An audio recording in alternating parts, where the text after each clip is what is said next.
And here we go indeed from the national headquarters of RT America in our nation's capital. Hello again, everybody. I'm Rick Sanchez. The UK has a new prime minister, but will he be able to finally make Brexit happen? And what's the backstory, the real story with this anger in Puerto Rico? We are all over both of those stories, but we are going to begin today with startling revelation that you probably should know about. One of the advantages that comes with doing the news here at RT America is that we get to tell the stories that are extremely important from a global perspective that most networks here in the United States won't even tell you about. For example, perfect example, yesterday, did you know, the Fortune 500 global list came out. It was released.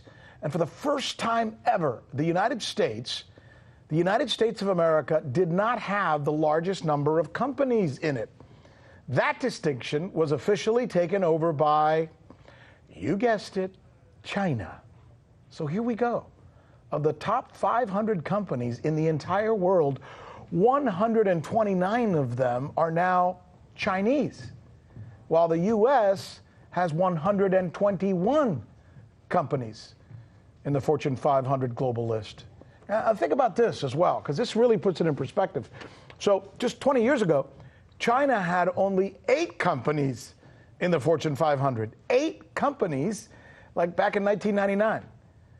Talk about a surge, right? Talk about a change. But wait, there's even more, because I want to show you another list now. Our president, our politicians, and our media, they're constantly telling us how we're number one across the board, right? On everything, including banking. Now, while that would be nice, the problem is it's not true. Here, I'm going to share with you the list of the top 10 largest banks in the entire world. Can you see this? Let's go with number 1. The Industrial and Commercial Bank of China, with revenues of $134 billion. Number 2, the China Construction Bank Corporation. Number 3, the Agricultural Bank of China. Number 4, the Bank of China.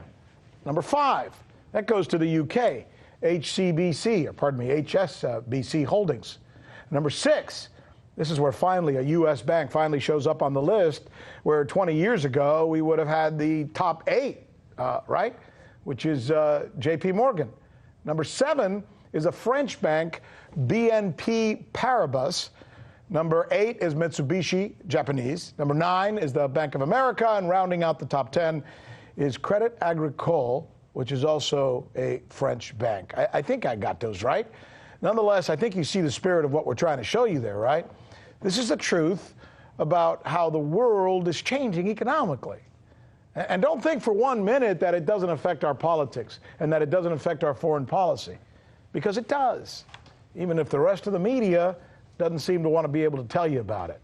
This is the News with Rick Sanchez, where we believe it is time to do news again.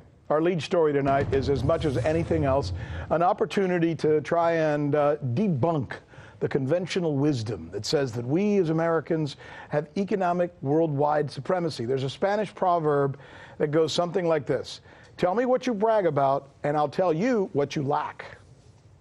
Tell me what you brag about, and I'll tell you what you lack. That may be the case right now with our country, not only with our president, but with our Congress and with our media as well, because they're not really telling us the truth about our economic situation, and they should, right? Look, we all want to be optimistic. Of course we do. But there's a big difference between being optimistic and being misinformed. Joining us now is the co-host of Boom Bust, seen right here on RT America, my colleague, Christy Ai. By the way, congratulations. I mean, listen, you broke the story. You called it.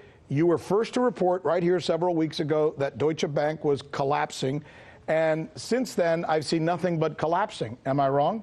Not wrong at all. Deutsche Bank is not in good shape at all. In fact, they're facing $1 billion in redemption every single day. And there's $168 billion on the line right now that are all bailing out of the bank, asking to be withdrawn because they fear a liquidity run on the bank. This is actually very reminiscent of previously the Lehman Brothers. This is exactly what we had foreseen, that there is a crisis in confidence right now at Deutsche Bank. It's amazing the way you were able to, with your sources, actually find out what was going on with that story. And since then, the whole world has been reporting, piggybacking off of your report right here.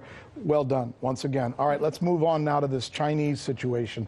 The latest reports have China literally dominating banking, passing us on the Fortune 500 global list. What are we to make of this, Christy?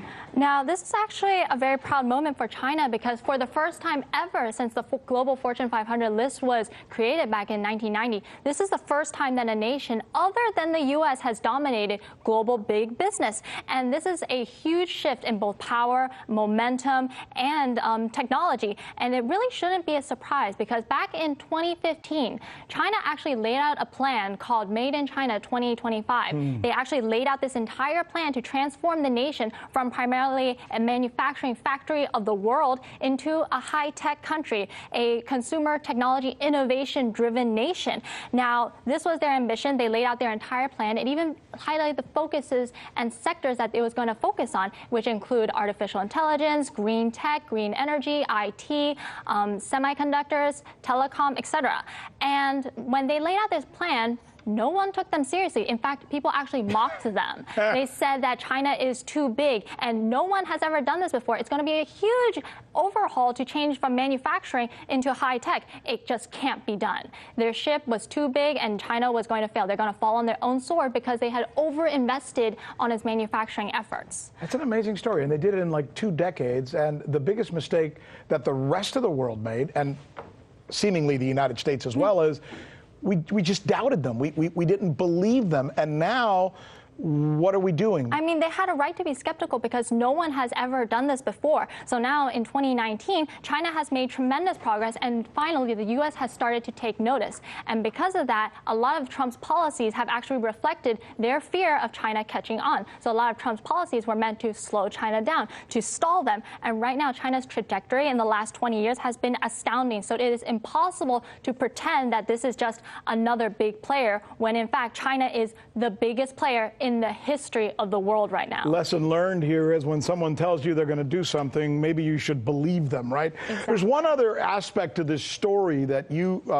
brought to us, and it has to do with the report that says that apparently there's a contradiction here of what we're also told, which is a conventional wisdom, and that is that immigrants in the United States are actually destroying our economy. What you found out is completely the opposite. Exactly. So on the Fortune 500 list, not the global one, but just the 500 of the U.S.'s biggest companies, 45% of them are actually founded by immigrants or their children. So that means 1 out of almost every single 2 companies are founded by immigrants. Half of all the countries that are in the Fortune 500 list in the United States of America, the biggest companies, were founded by an immigrant or the son or daughter of an immigrant. Exactly. And so what Trump said is that immigrants are taking jobs away from the Americans. They're creating jobs. Exactly. They've created 13.5 million jobs last year, and they contributed $6.1 trillion in annual revenue to the U.S. And that's a story you hear here on RT America,